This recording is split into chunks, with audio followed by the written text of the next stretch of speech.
Good evening, and welcome to WANA Live, the reading series of the Writers Association of Northern Appalachia.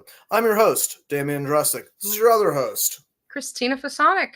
How's it going in the rock, Damian? It's rocky. Rocky. Yeah, I guess it is.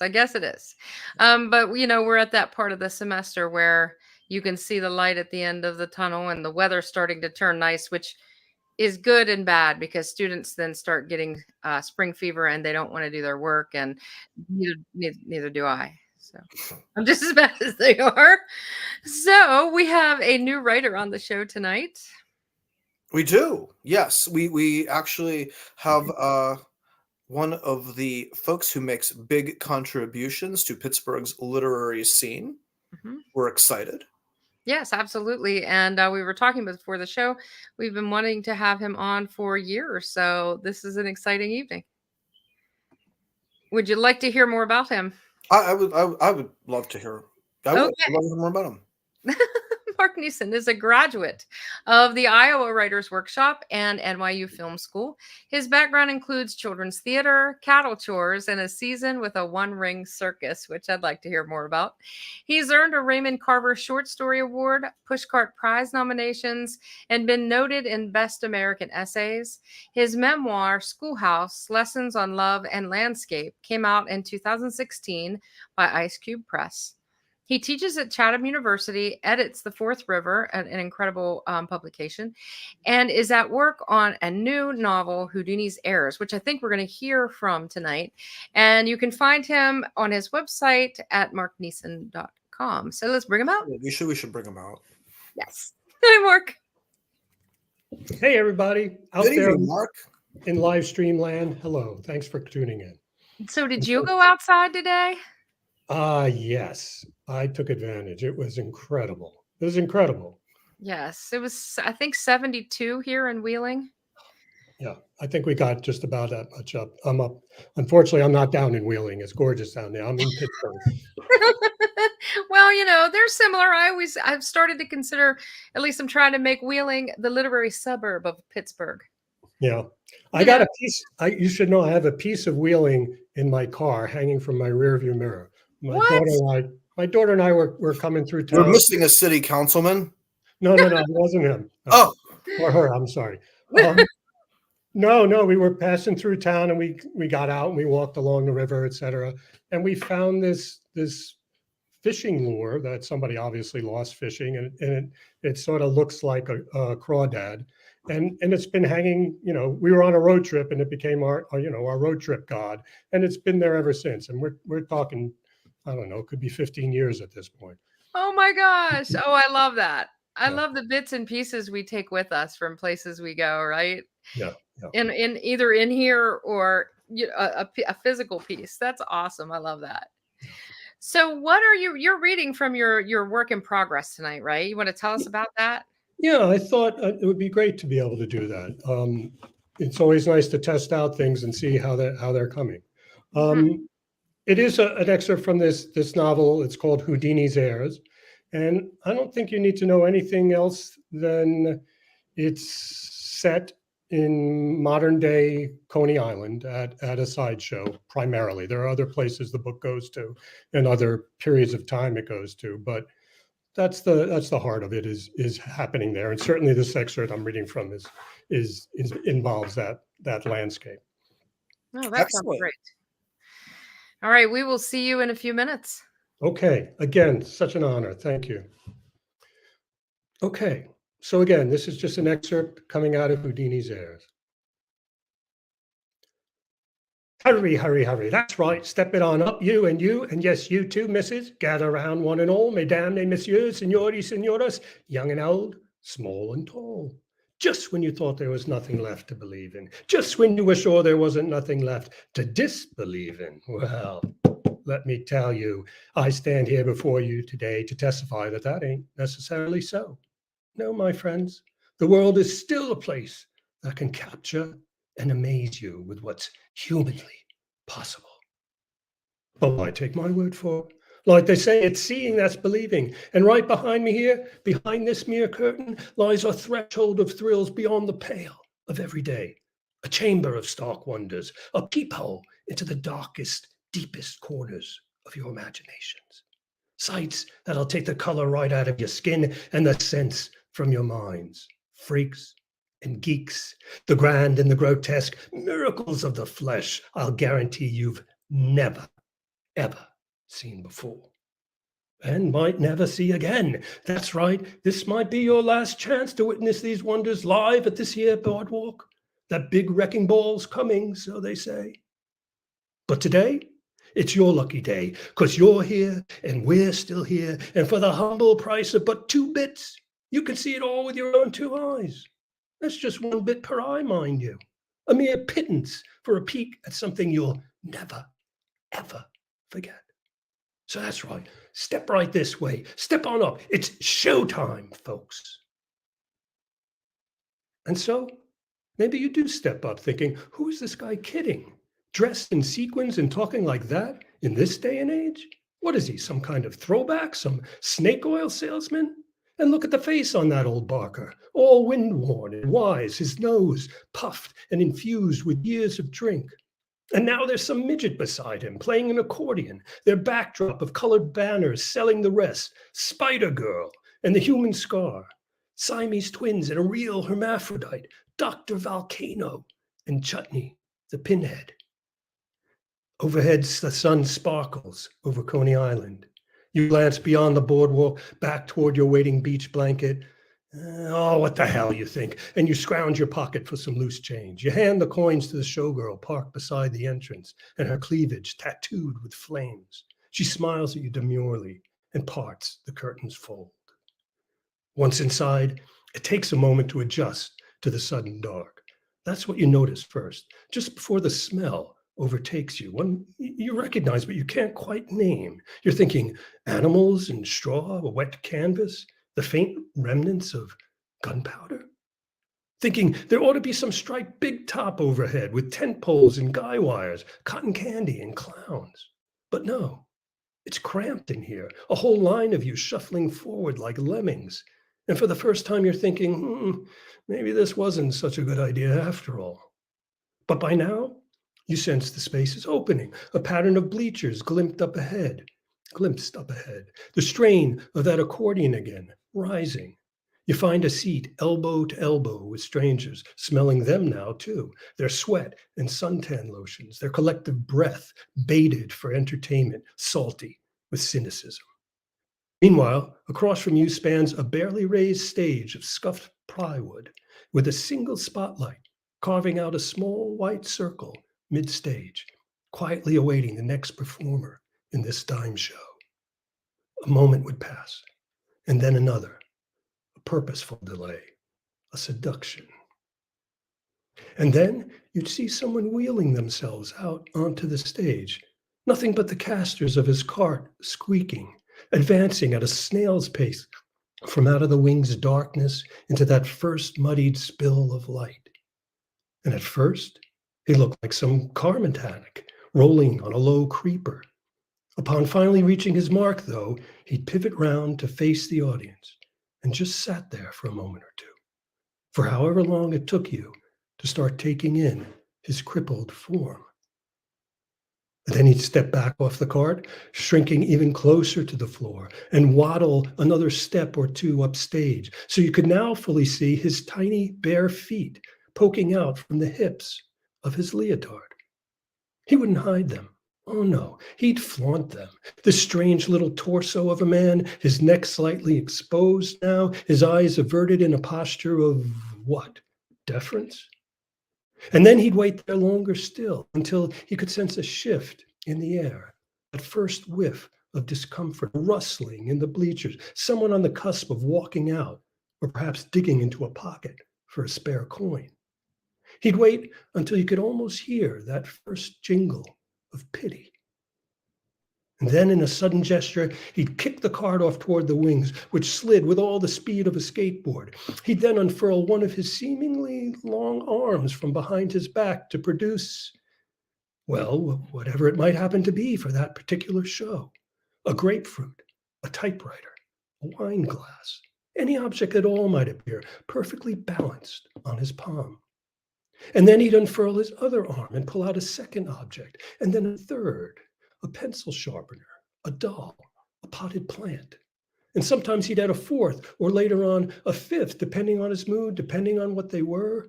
Often he'd include one item of danger, a steak knife, or an ice pick, something that could clearly impale. But it could just as easily be a corkscrew, a stapler, a graham cracker, a mop. Everyday household items, yet never too many, never more than were necessary to shift your focus away from his strange body to what was in his hands. Sometimes he even accepted objects from the audience, clever folks who'd return with jello or blueberries, a worm, a condom, an hibachi. And then he would commence to juggle them. Or not just juggle, but weave these objects into the air, a thimble, a high chair, a passport, a crutch, all gradually becoming weightless and alive, circling in patterns of anti-gravity and lace, intricate, geometric, seamless. Or just as suddenly, he might make one stall in mid-flight, etched in its own new light. Look, a tea kettle, a boot. How beautiful, how strange. From time to time, you'd find yourself glancing back at his hands, wondering how it was he was managing to adjust for the varied shapes and weights. A shoe tree, a sponge, a sledgehammer? But soon, it was only the objects themselves that mattered, that conjured halo circling over his head. Meanwhile, ever so slowly, the cone of light in which the objects flew would be closing in infinitesimally, inch by inch, and not because he was tossing them any differently, nor was the cast of the spotlight altered. No, it's because he himself was rising, had risen, in fact. And this would be the last thing you'd be sure of. Not that he had stood, because that would be impossible for someone without legs, but that he had levitated, ascended. And later, you'd swear on your mother's soul that you'd seen him there, hovering several feet above the stage planks, with those spinning objects overhead and their shadows down below. But then, before you could even blink, let alone cheer, he'd have disappeared, right before your very eyes. Into thin air, as they say, vanished, poof.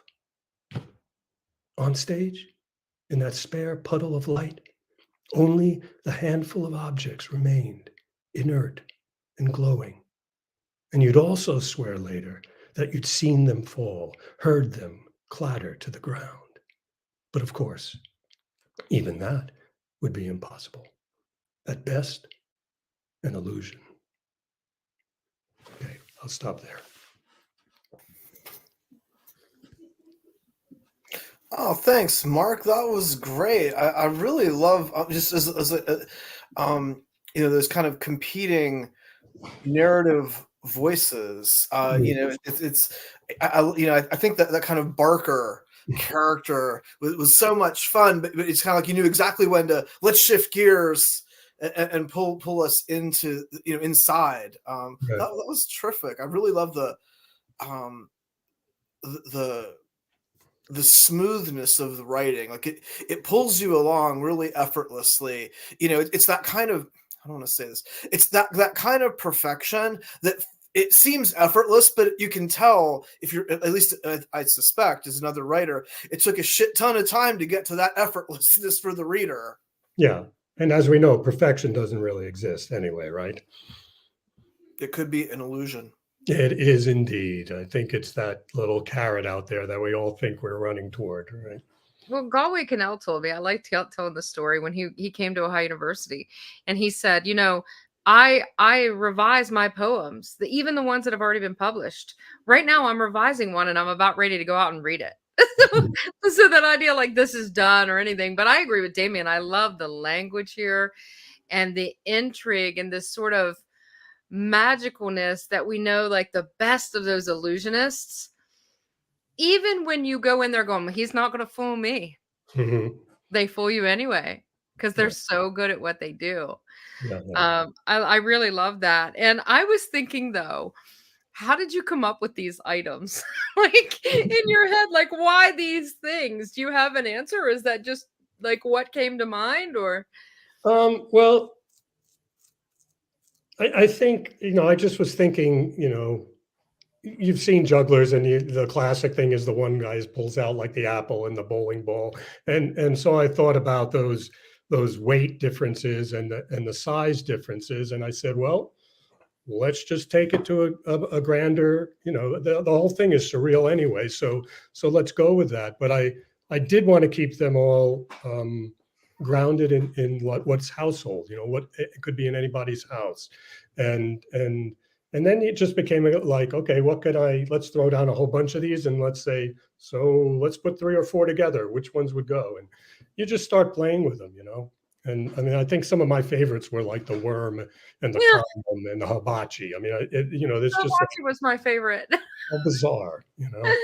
But you could imagine like regular goers of this show trying to stump this person every time. Well, I'm going to bring a miniature pony in, or whatever. I'm going to, the next level up.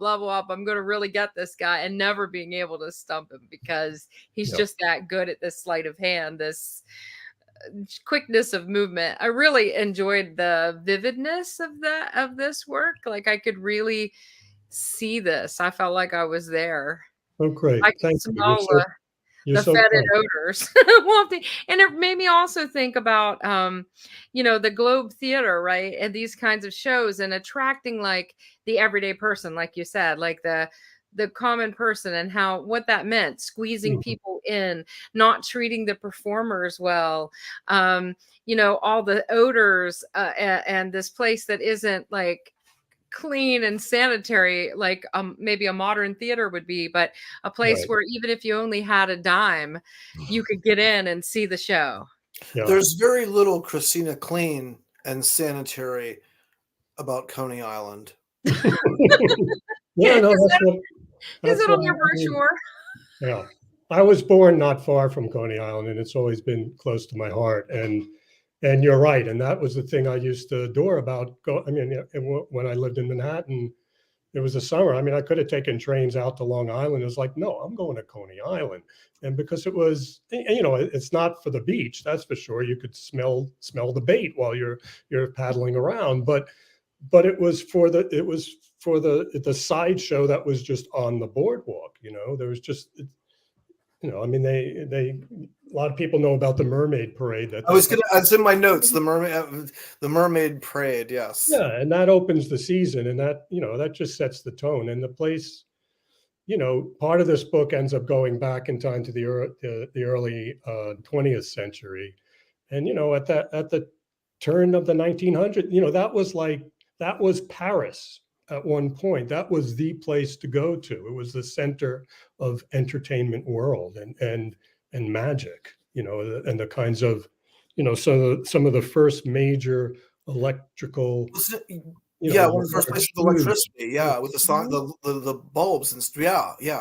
Dreamland with over 10,000 bulbs, things like that. It was amazing. It's an amazing place. And it's, and it comes and goes in terms of what's going on there. And I think I started probably going there in the 1970s and 70s and early 80s was some of the most, sleaziest part, or, the things were in pretty bad disrepair. But it's come and gone. I mean, it's exactly what it needs to be. And it's a lovely backdrop for me to write about. As you heard, I'd done a little bit of work within a circus, and those kinds of worlds, those little microcosms that live with they're like in our world, but they're their own world. And I think I wrote very realistically for many, many years, and that was what my training was in, let's say, the 1980s. It was Ray Carver, and that was the way people were trying to write, or Ann Beatty, or I can name any number of them. That's the kind of dirty realism they also were calling it at the time. And so I worked in that for a while, and then at some point I was thinking. I was trying to remember what first drew me to writing and wanting to write. And it was having read people like Gabriel Garcia Marquez and Salman Rushdie and Toni Morrison and I don't know, Italo Calvino. I mean, we can go on, but it was that magic realism world that drew me. And I was like, no, that's where I want to try and go there. And I want to try and have I want to write a parable. I want to write an allegory. You know, how do you speak to the circus that is our current world? Right. I mean, it is surreal. And so it feels like it's, allegory seems to be the best thing I can come up with. It's a way to write about the world without having to hit it directly, you know. Well, and kids these days, they call it living in the wrong timeline or living in a different timeline. That's what younger people are saying right now. And I get that because it does seem surreal. Like, how many times a day do you ask yourself, how is this possible? Yeah. How did we get here? Why So is you this were reading Politico too? No. Pretty much. So where did the genesis of this novel come from, though? I mean, I know what you're saying in terms of like, going to a different form, a different way of thinking Sure. about the work you're producing, but why Houdini and all of this? Yeah, I think I would have to say the genesis. I mean, we're talking like before 2000. I mean, literally the first ideas for this book came to me, and it was literally I'd read a little article in some newspaper that talked about it was the first on record, I guess, maybe in the region or something, where someone had a baby was born of a woman in coma.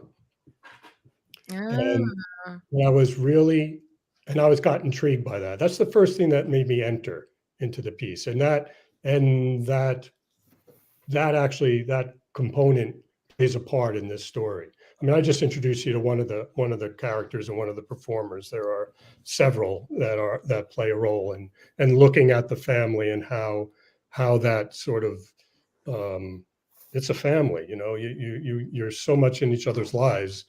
That's what happens. And so I think I was drawn to that weirdness of like, well, how would someone have gotten impregnated? And that question. And that led me down a road. And so I also at that time I wanted to write, I felt it was like before Obama was even on the radar, but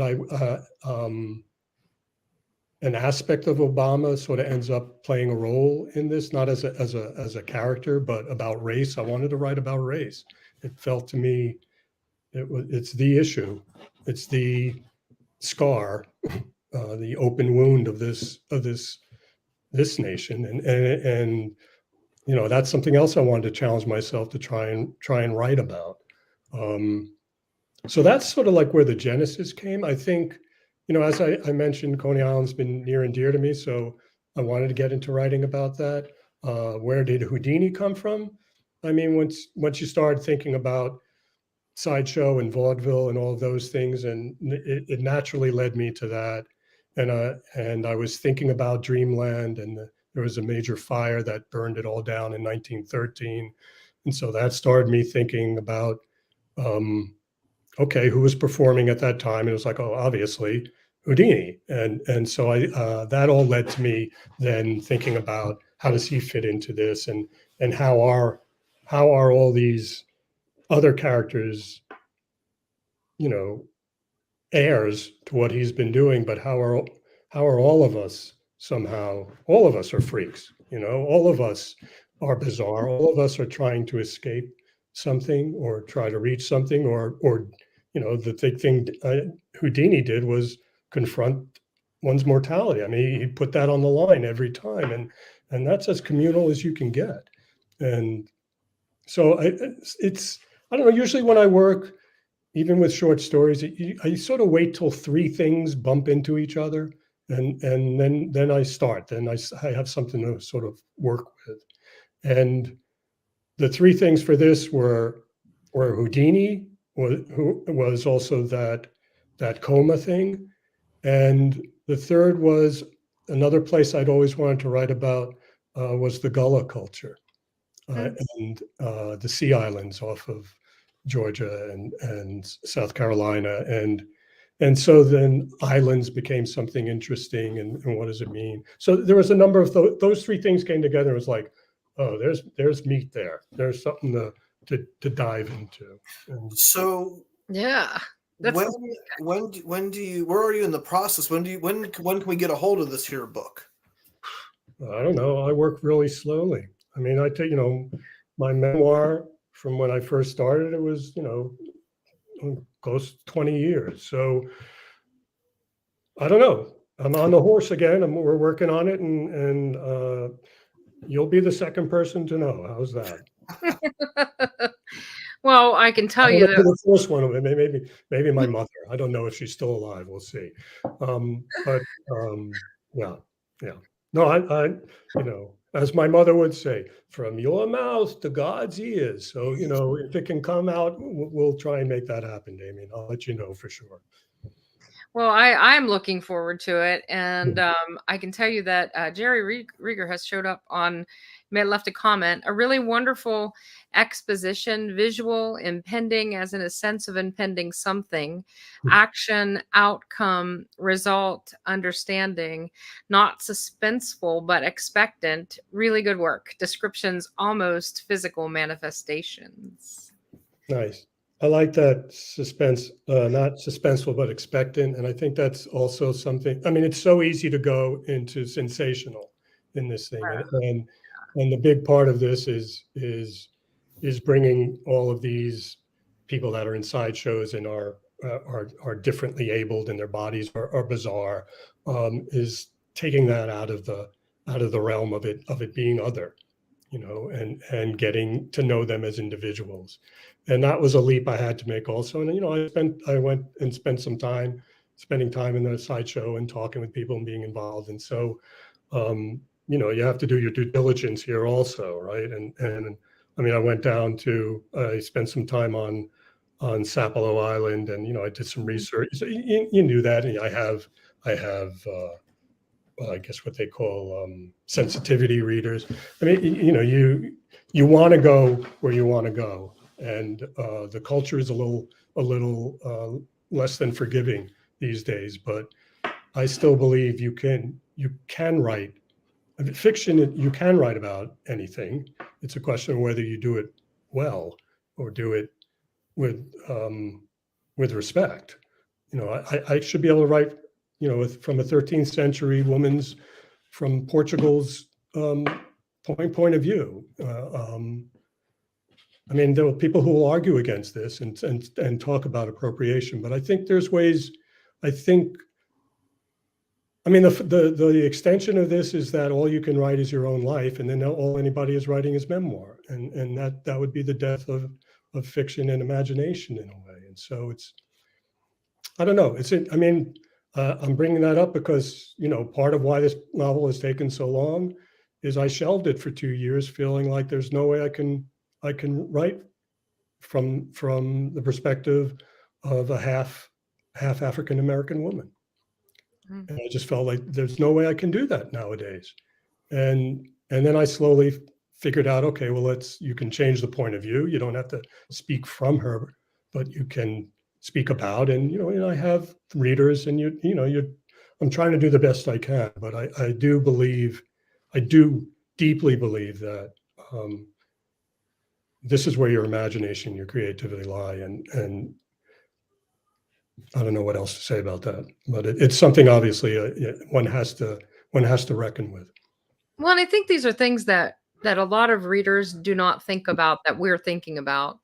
That as writers, we think deeply about these issues, about representation, about being sensitive and understanding about how we're representing other cultures, other people, Mhm. points of view, what you have your characters say. I mean, even if it's like accurate to that character in that time period, some people can react to be alarmed, and it's so very complicated, and that makes it both awful and awesome to be a writer, right? It's Yeah, like, yeah. it's And, so and hard and it's so good at the same time. yeah. So, And when I first went and started to do research and spent some time with people that work in the sideshow, I mean, I was feeling extremely um, questioning of what I was doing and doubtful and saying, you know, how can I go into this space? And eventually in talking with the folk I had learned, I'd slowly learned that, you know, it's not about the surface of what we are. Ultimately, sideshow is about being marginalized, right? Or being on the side. And so all of us have been there to some extent at some point in our life. We felt like to different variations, of course, but how do you feel a part of something? How do you belong? How do you carve out your own little space? These are communal, and they are, you know, they're timeless for humans, and it's something that everybody deals with. And so when I started thinking about that, the book is about vulnerability, you know, and then it's like, okay, now I know, you know, there are times I felt like, how have I felt like an outsider, and to go to those places and to the darkness and the pain of that, and to then you're writing out of something that is similar, right? yeah, And, no. and those are presumptions that it's dark and painful always, because it's not necessarily for everyone.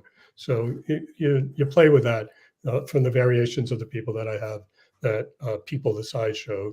There's a spectrum of that, of where they sort of where their positioning is on that. Yeah, Right. that's great. Well, we are looking forward to whenever it comes out. You know, whenever it comes out, we're looking forward to reading it. You bet. And we I hope think- you'll come back on when it comes out. You bet. You bet. I'll write something else special just for you. Why not? I love that. I want to thank you both for so much of what you do in the organization, in the association, what you bring to our lives, and how you are giving voice to a lot of people that are maybe misunderstood and marginalized. I think it's really important and significant, the work you're doing, and I'm very thankful for that. Well, Thank thank you. you, Mark. We're happy there's an audience, and we're really happy that writers are so generous with their time. Yes. Yes, thank you. You bet. You bet. Keep me posted. We will. We will. Well, good night, everybody. And we will see you next week. Same time, same place. All right. Yeah.